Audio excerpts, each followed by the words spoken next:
আমাদের রাজনীতিটাই হচ্ছে সাধারণ মানুষের কল্যাণে, সাধারণ জনগণের কল্যাণে। সেই কথা চিন্তা করে আমাদের কাছে মেসেজ ছিল যে এইখানে ভাসমান কিছু মানুষ যাদের নদীতে খাওয়া, নদীতে জীবন ধারণ, তাদের প্রতি ঈদেই বাচ্চা কাচ্চাদের আসলে নদীতে মাছ পেলে তাদের ঈদের কেনাকাটা হয়, মাছ না পেলে কেনাকাটা হয় না।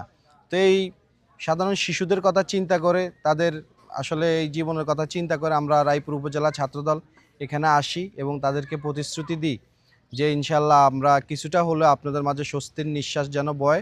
আমরা কিছু সহযোগিতা করব, কিছু নতুন ঈদ বস্ত্র বিতরণ করব। সেই ক্ষেত্রে আজকের কার্যক্রম আমরা এসেছি।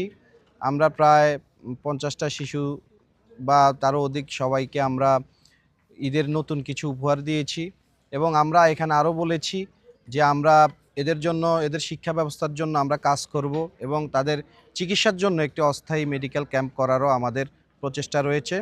তো সবাই আমাদের জন্য দোয়া করুন।